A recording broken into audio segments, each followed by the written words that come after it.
কোনো মামলাতেই আসামির উপর পুলিশি নির্যাতন করা যাবে না, উচ্চ আদালতের সতর্কবার্তা। পটুয়াখালীতে নির্যাতনের ঘটনায় বাউফলের সার্কেল এএসপিকে বদলির আদেশ। এমপি লিটন হত্যা মামলায় কাদেরের স্বীকারোক্তিমূলক জবানবন্দিতে এবার উঠে এলো স্থানীয় এক আওয়ামী লীগ নেতার নাম। গ্রেফতারে মাঠে পুলিশ। নৌকাও ধানের শীষের প্রার্থী চূড়ান্ত হওয়ায় কুমিল্লা সিটি কর্পোরেশনে নির্বাচনের হাওয়া। হিসেব কষতে শুরু করেছেন ভোটাররা। এবং প্রশাসনের সঙ্গে বৈঠকের পর খুলনা বিভাগের 10 জেলার অনির্দিষ্টকালের পরিবহন ধর্মঘট প্রত্যাহার। সন্ধ্যা 7টা থেকে দূরপাল্লার বাস চলাচল শুরু।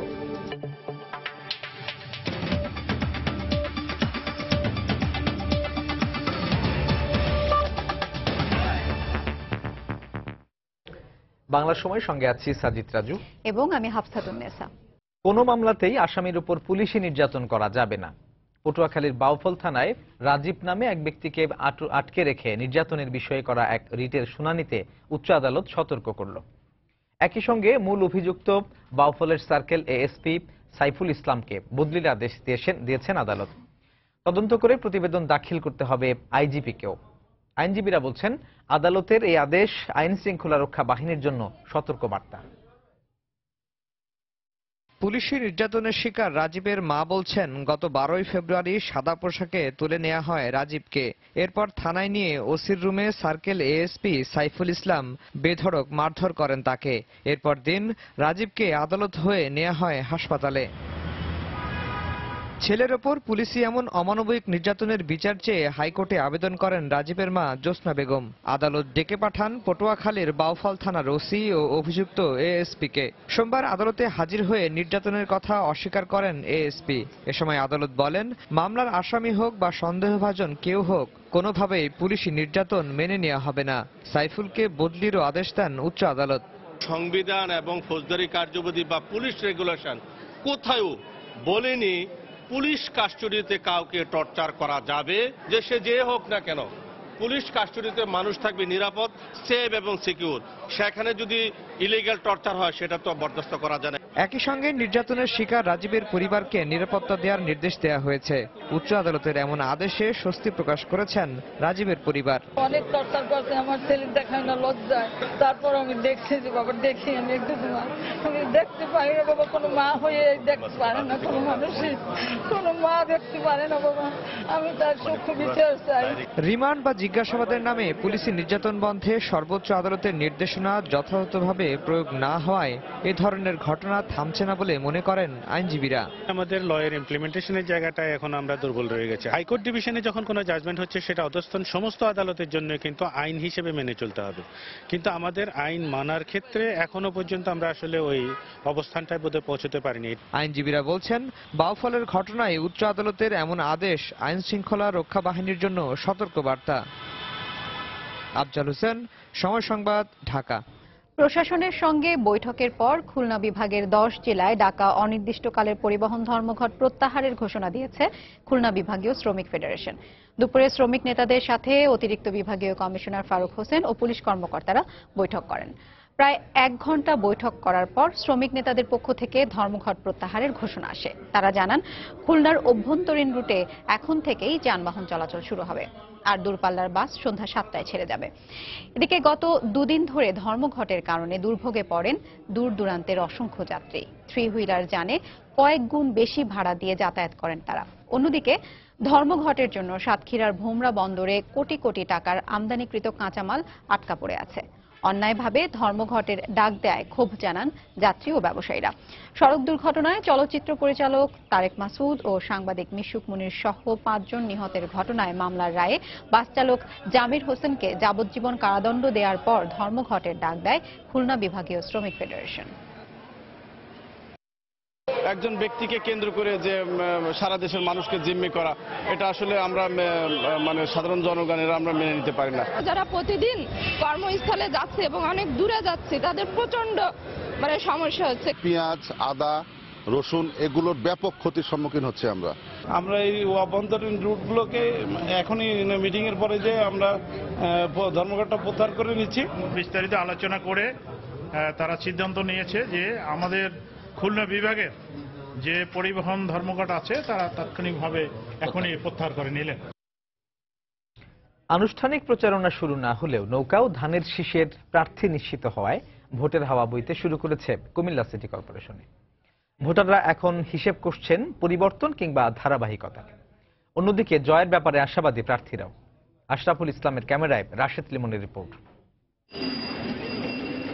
শুরু হয়নি আনুষ্ঠানিক প্রচারণা, তবু নির্বাচনী হাওয়া বইতে শুরু করেছে কুমিল্লা মহানগর জুড়ে।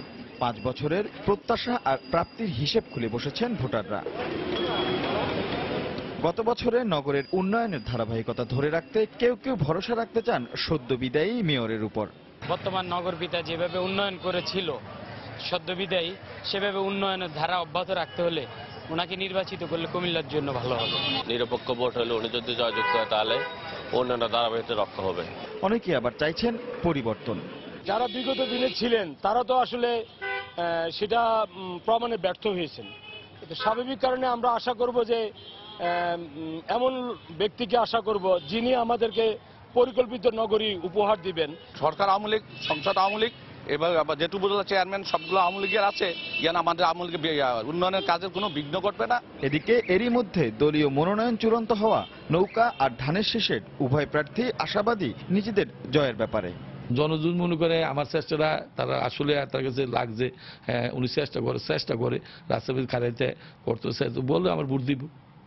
আর যদি না এটা সাক্ষ্য যেটা কিছু ঠিক না, আরো বেশি করা উচিত ছিল, আরো উন্নয়ন করা উচিত ছিল, তো দিবে না। গত 2000 সাল থেকেই তো সিটি কর্পোরেশন এবং পৌরসভার সাথে জড়িত আছি এবং আমি জানি কুমিল্লার সিটি কর্পোরেশনের এখন মূল যে সমস্যাগুলা, আমি আবার সেই জায়গাটা পুনরুদ্ধার করে কুমিল্লাতে আবার আওয়ামী লীগের মেয়র মেয়রটা নেত্রীকে আমি উপহার দিতে পারবো।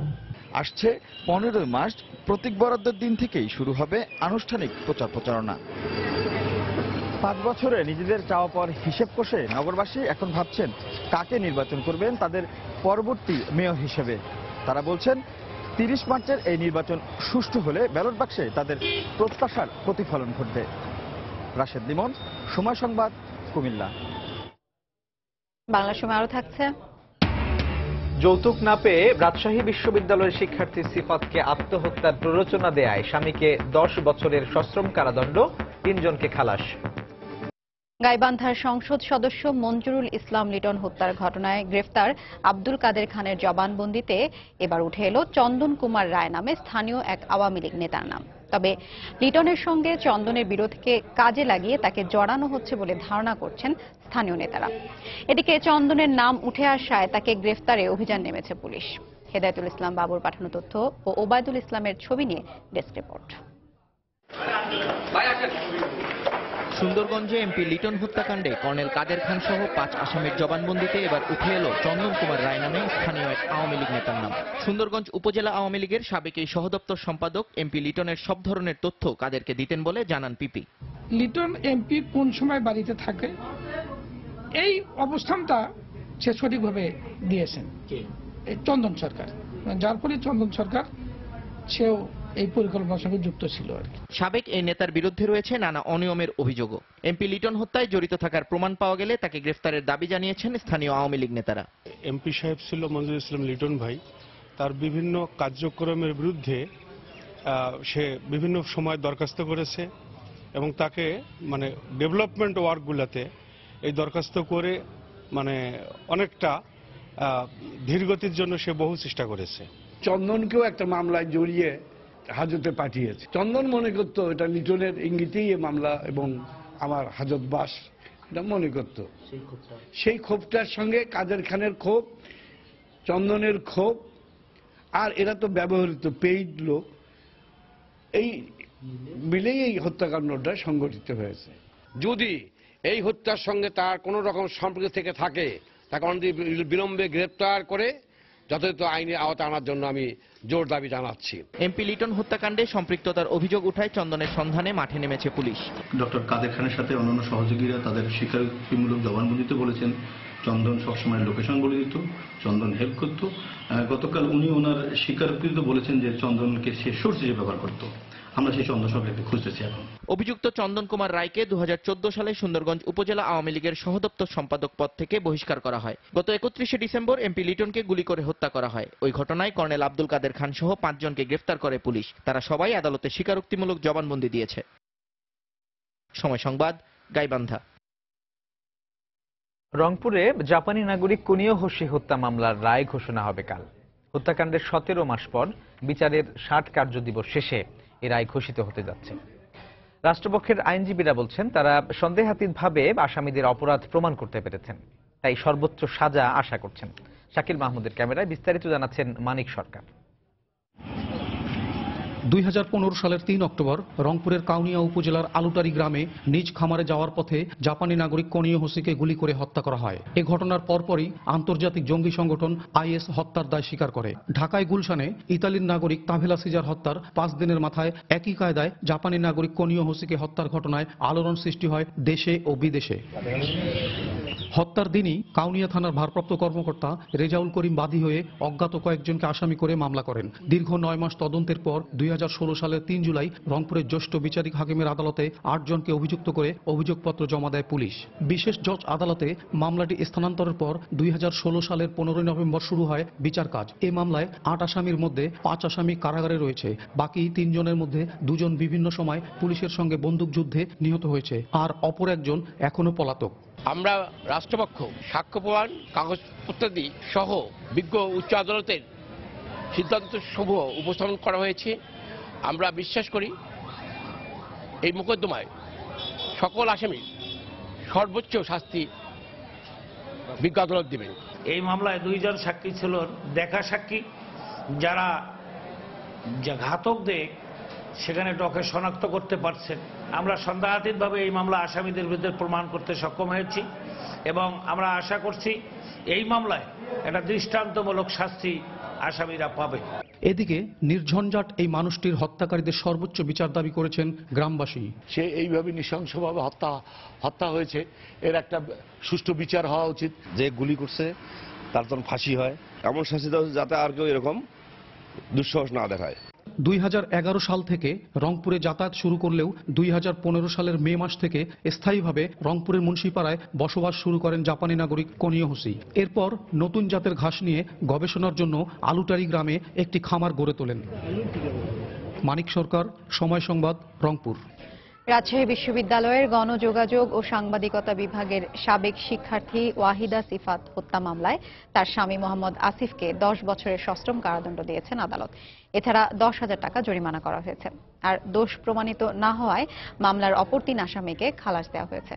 দুপুরে ঢাকার দ্রুত বিচার ট্রাইব্যুনালের বিচারক সাইদ আহমেদ আসামিদের উপস্থিতিতে এ রায় ঘোষণা করেন। রায়ে আদালত সিফাতের আত্মহত্যার পেছনে তার স্বামী আসিফের প্ররোচনা দেয়াকে উল্লেখ করেন। খালাসপ্রাপ্ত আসামিদের মধ্যে সিফাতের শ্বশুর, শাশুড়ি ও মামলার ময়নাতদন্তকারী চিকিৎসক রয়েছেন। 2015 সালের 29 মার্চ রাজশাহীর মহিষবাথান এলাকায় শ্বশুর বাড়িতে মৃত্যু হয় সিফাতের। এই মৃত্যুকে সিফাতের শ্বশুর বাড়ির লোকজন আত্মহত্যা দাবি করলেও ময়নাতদন্তে ডাক্তার হত্যার আলামত পান। তার শরীরে আঘাতের চিহ্ন পাওয়া যায় ময়নাতদন্তে। এই ঘটনায় ওই বছরের 2রা এপ্রিল রাজশাহীর রাজপাড়া থানায় হত্যা মামলা করেন নিহতের চাচা। পরবর্তীতে মামলাটি বিচারের জন্য ঢাকার দ্রুত বিচার ট্রাইব্যুনালে স্থানান্তর করা হয়। এই মামলায় 22 জন সাক্ষীকে বিজ্ঞ আদালতে উপস্থিত করে মামলাটি সাক্ষ্য প্রমাণের ভিত্তিতে প্রমাণ করতে সক্ষম হয়েছে বলে আমরা দাবি করি। পূর্ণাঙ্গ জাজমেন্ট বিশ্লেষণ করলে পরে বোঝা যাবে বিজ্ঞ আদালত কিভাবে তাদেরকে মত দিলেন বা কোন কারণে খালাস দিলেন। এই মামলায় যৌতুকের অপরাধ ব্যর্থ হওয়ার কারণে, এবং আমরা প্রথম থেকেই বলে আসছি যে এটা একটা ন্যাচারাল সুইসাইড করার আগে এখানে একটা আপনার একটা সুইসাইড নোট দিয়ে গিয়েছিল, সেগুলো আমরা আদালতে উপস্থাপন করার চেষ্টা করেছি। এই সাজাটা আমরা গ্রহণ করতে পারিনি, এই জন্য আমরা অসন্তুষ্ট এবং এই জন্য আমরা উচ্চ আদালতে আপিল দায়ের করব।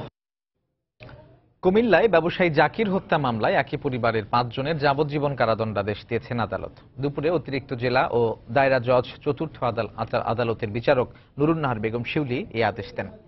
মামলার বিবরণী থেকে জানা যায়, আর্থিক লেনদেন নিয়ে লাকসাম উপজেলার পশ্চিমগাঁও সাহাপাড়া এলাকায় ব্যবসায়ী জাকির হোসেনের সঙ্গে একই এলাকার টুটুল সাহার দীর্ঘদিন ধরে বিরোধ চলে আসছিল।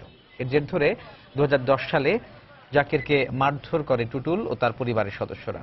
পরে কুমিল্লা মেডিকেল কলেজ হাসপাতালে নেয়ার পথে মারা যান জাকির। এ ঘটনায় নিহতের ভাই এরশাদ মিয়া বাদী হয়ে টুটুলকে প্রধান আসামি করে ৮ জনের নামে মামলা করেন।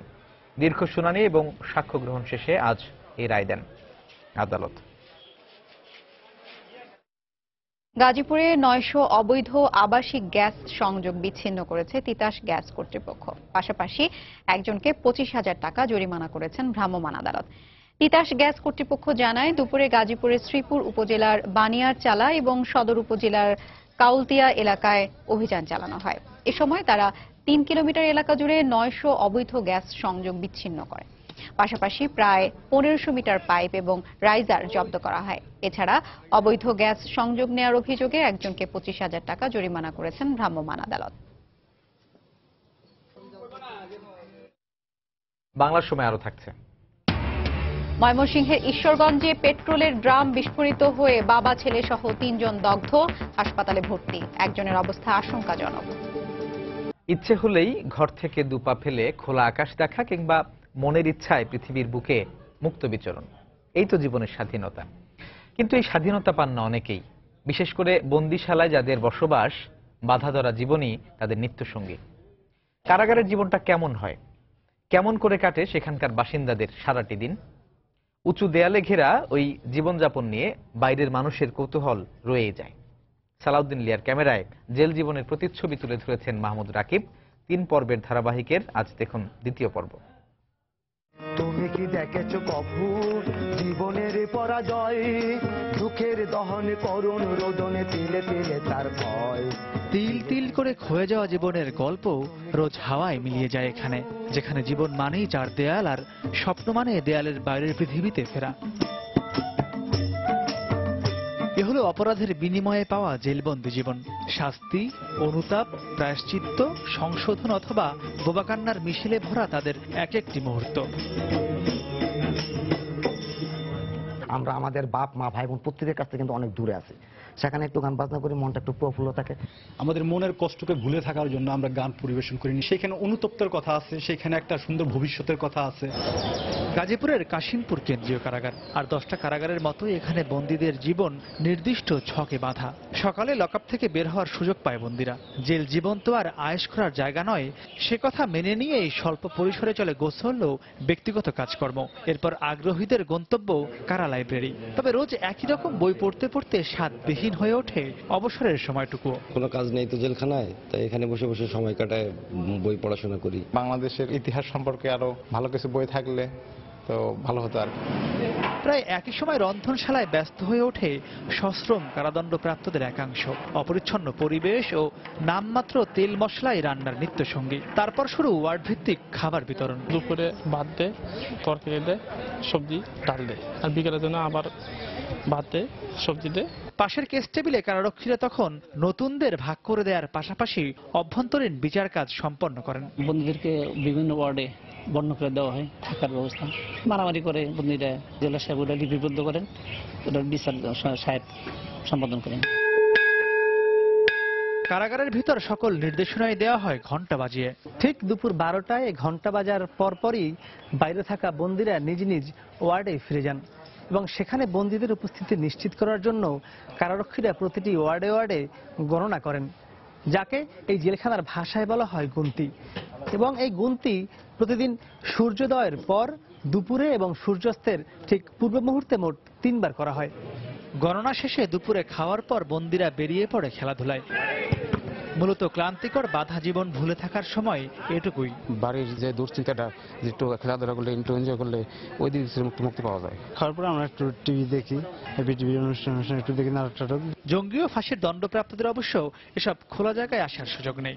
জঙ্গিদের মধ্যে থেকে যে বিভিন্ন গ্রুপ আছে, সেই গ্রুপগুলোকে আমরা আলাদা করে রাখি। রুটিনে বাধা দিন শেষে ফের কারা প্রকোষ্ঠে, যেখানে ফিরতে চায় না কেউই। তবুও নিয়তিকে মেনে নিয়ে কোনো একদিন মুক্ত হবার স্বপ্ন বুনে যান কারাবন্দীরা। মাহমুদ রাকিব, সময় সংবাদ, গাজীপুর। ডিসেন্ট, অ্যামিকো সহ 28টি কোম্পানির অ্যান্টিবায়োটিক, পেনিসিলিন ও ক্যান্সারের ওষুধ 72 ঘন্টার মধ্যে উৎপাদন ও বিপণন বন্ধের নির্দেশ দিয়েছেন হাইকোর্ট।